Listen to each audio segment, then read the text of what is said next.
On May 27, 1963, Nelson Rolihlahla Mandela stepped foot on Robben Island for the first time. 6 months earlier, he had been sentenced to 5 years in prison for leaving South Africa without a passport and inciting workers to strike. Mandela said on the first day at the notorious prison, they had to take off their uniforms, soak them in water, and redress in the cold garments outside in the midst of winter. He left as suddenly as he came. 2 weeks later, Mandela was sent back to prison in the capital Pretoria, with officials saying only they had sent him to Robben Island by mistake. But as history would have it, it was a prelude of things to come.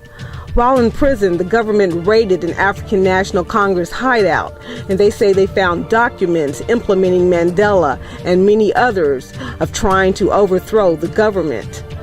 At the Rivonia trial, named for its location outside Johannesburg, Mandela, who had studied law, gave a 3-hour speech from the defendant's desk. The ending of that speech has been publicized throughout the world. The lack of human dignity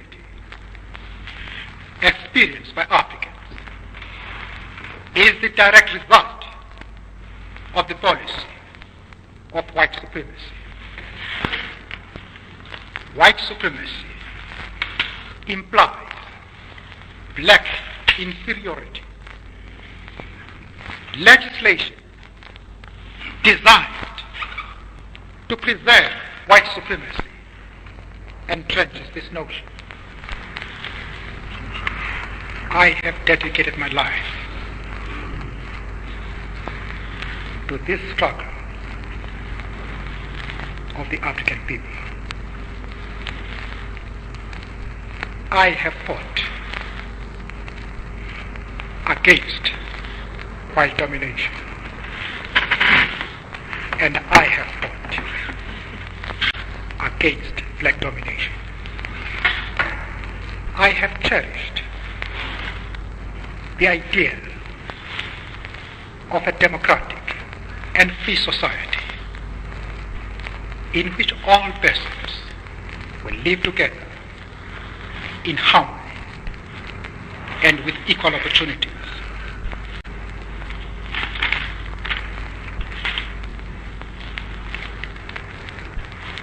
It is an idea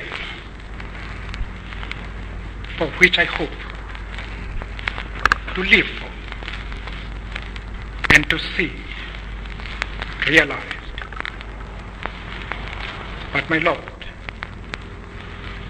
if it needs be, it is an ideal for which I am prepared to die. On June 12, 1964, almost a year to the day he left, Mandela returned to Robben Island. He and several other ANC leaders received a life sentence for sabotage. They included Govan Mbeki, Walter Sisulu, Raymond Mahlaba, Ahmed Kathrada, Elias Motsoaledi, Andrew Malangeni, and Dennis Goldberg. Goldberg was sent to Pretoria Central Prison, the only place for white political prisoners at the time. Disembarking after crossing the turbulent waters of Table Bay, today tourists see the same sight that greeted every prisoner on Robben Island, a concrete gateway with the emblem of the apartheid system saying, "We serve with pride." The feelings I had on coming to Robben Island was a mix of emotions. It was excitement, it was anger, it was frustration, all rolled into one. How human suffering can endure so many years, and a man like Nelson Mandela can come out of all of this without any bitterness. Today, former prisoners serve as tour guides. They help us picture how harsh conditions were. People like Nelson Rolihlahla Mandela spent 18 years here on Robben Island, sleeping on the floor, using those two beds. And there were no beds, no sheets, no pillows. They were eligible to receive only 3 blankets, 2 blankets were used to replace a sheet and a pillow. So they were allowed to sleep with one blanket, even during the winter season. And during those years, there were no glasses inside those window frames. And the rain will come through inside the cells. Here in Cape Town during winter season, there's a lot of rain. It's very cold and windy. Other people got the diseases like TB and double pneumonia. And when they got out of this prison, they died. When prisoners came to Robben Island, they were expected to serve out their entire sentence or die there. When Nelson Mandela arrived, he was given the number 46664. Then the prisoners were separated. Section A and B were small single maximum security cells for political prisoners. Section C was solitary confinement. Section D was for prisoners from neighboring Namibia who were also fighting South African rule. And sections E, F, and G were large communal cells for common criminals. Prisoners say punishment in Section C was harshest, with not only solitary confinement, but beatings and near starvation. And also there is C section, which was used as a punishment section. If you have done something wrong here on Robben Island, you will be locked in those single cells in C section, where they will punish you. And there were 3 punishments that the authorities were using. The first punishment was the beatings, where they would use sticks, shambles, punches, whipping, and also kicking you.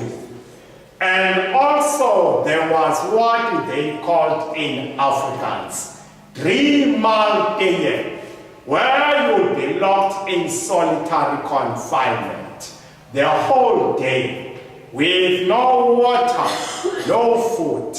You will eat and drink the following morning. And there was a 30-day special diet where you would be forced to eat only porridge for a period of 30 days. A soft porridge with no sugar, no salt, no milk. A soft porridge that you can easily drink. You will starve for 30 days. During a return visit to the prison in 1998, former political prisoner Ahmed Kathrada spoke out about the difference in treatment of Black and Indian prisoners. When we arrived here in June of 1964, it was bitterly cold, raining, windy, and when we had to change into prison clothes, the president, Mr. Mbeki, Mr. Sisulu, who are all my seniors in age, and there were 7 of us, they were all given short trousers to wear, according to the law.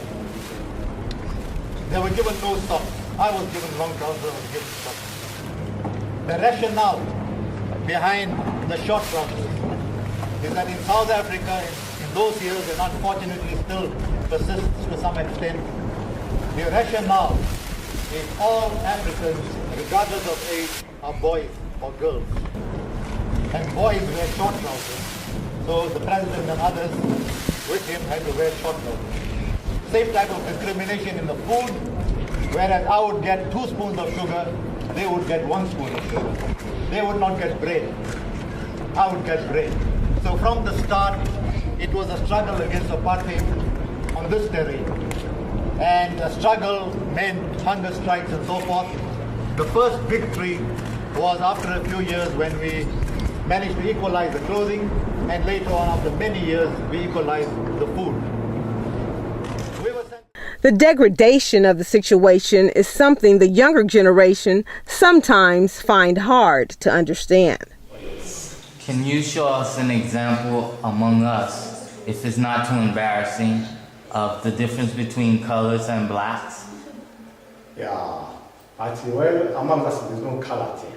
Yeah, he's the talking mixture. about mix with Yeah. like different races. Yeah. So we would all be considered as blacks. Yeah, blacks. Yes. No jam, no sugar, no.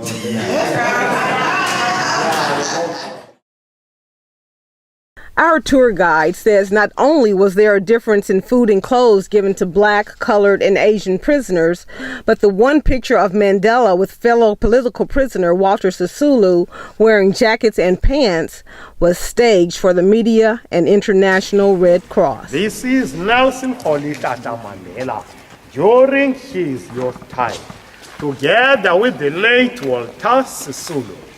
This picture does not show the true reflection on what was happening during 1960s. As I have already mentioned that the black political prisoners were not allowed to wear the long sleeve shirts.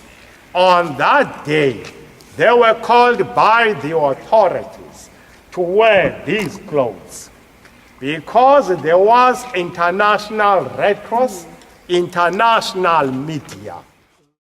Prisoners say the system was meant to break you down mentally, physically, and spiritually. Former political prisoner Ahmed Kathrada spoke of the harsh treatment one prisoner received during a day of hard labor in the lime quarry. Now the other prisoners on the other side, that is the political prisoners, were working at the stone quarry, and there was an altercation between a prisoner, Mr. Blambo, and a warder. They then asked the prisoner to dig a hole and buried him up to here. It was a sweltering day, and when the prisoner complained of thirst, they urinated on him. Mandela, who managed to get the guards to call him by his name, said respect was something you had to demand. You must fight the battle for dignity on the very first day you go to jail. Really? In the early years, maximum security prisoners were ordered not to sing, read, or play sports. Political prisoners were allowed one 30-minute visit a year and one lecture every 6 months. Anything deemed political in the letters would be cut out. Inmates still found ways to communicate with the outside world by smuggling letters, newspapers, and books in and out through priests, visitors, and prisoners who were being released. The most famous writing smuggled out of the prison was a draft of Nelson Mandela's autobiography, Long Walk to Freedom. Mac Maharaj, who would later become Minister of Transportation, smuggled out the transcript upon his release. Mandela had buried the manuscript in a garden that he grew and tended. Behind that grape tree on that corner is where Nelson Rolihlahla Mandela was hiding his manuscript, The Long Walk to Freedom. And the authorities found his book and he was punished. They didn't allow him to study for 4 years. And the time the authorities found Mandela's book, Nelson Rolihlahla Mandela had already given another copy of the book to Mac Maharaj, the then Minister of Transport. Mac Maharaj was due to be released in 1976, and he smuggled the book outside the prison, and the book was read all over the world. Surprisingly, after our democratic elections of 1994, Nelson Rolihlahla Mandela elected Mac Maharaj as the Minister of Transport because he was good on transportation of information. So Mandela says they were all punished for the manuscript because they all were involved. So we were punished and we were deprived of our studies for 4 years at that time for I abusing must of... say that they were included because the method was how to write the manuscript. And when I finish a chapter, I gave it to him and the workers of soldier because we had no reference language. So that they would make corrections. And then I would rewrite the chapter. That's how they came into trouble, because the writing was identified in that manuscript. Over time, the prisoners went on several hunger strikes to gain livable conditions. Beds finally arrived in 1974, and newspapers were finally allowed in 1978. Our guide, who came to Robben Island as a 17-year-old, says he remembers the day guards brought Nelson Mandela to their communal cell to stop a hunger strike. But he says Mandela actually did the opposite. Mr. Fox, did you ever actually meet Nelson Mandela? Oh, yes, I met him the time we had hunger strike. The authorities brought him in our section in order to stop us and to continue with hunger strike. But instead, he encouraged us to continue with hunger strike. Mandela said one of the biggest mistakes jailers made was putting all political prisoners in the same section. He said most of the political prisoners were well educated, many of them outside of the country. Although the jailers tried to keep them quiet, the inmates found ways to communicate, motivate, and educate each other. Mandela says laboring in the quarry, prisoners gave one another lessons. Over time, Robben Island became known as Mandela University. Mandela completed his law degree, and South African President Jacob Zuma learned to read and write at the prison. To sit down with them, to exchange views, was one of the most revealing experiences I had. To sit down with those men and to exchange views, it enriched your own life. It fortified your morality. It gave you courage to do better than your best. Former prisoners say Mandela taught them to try not to get revenge on the guards, but try to befriend them instead, saying it would make life a lot easier. After 18 long years, prisoner 46664 was allowed to leave Robben Island on March 31, 1982. Nelson Mandela, along with Sisulu, Mahlaba, and Malengeni, were transferred to Pollsmoor Prison in Cape Town. Mandela returned to Robben Island as President of South Africa. He officially closed the prison in 1996. During one of his many state visits, Mandela spoke of his thoughts upon returning to the island. And so when I come here, I call back into memory that great saga in which the authorities who were pitiless, insensitive, and cruel, nevertheless failed in their evil intentions. Nelson Rolihlahla Mandela passed away on December 5, 2013 at the age of 95. He had spent almost a third of his life in prison, most of it on Robben Island.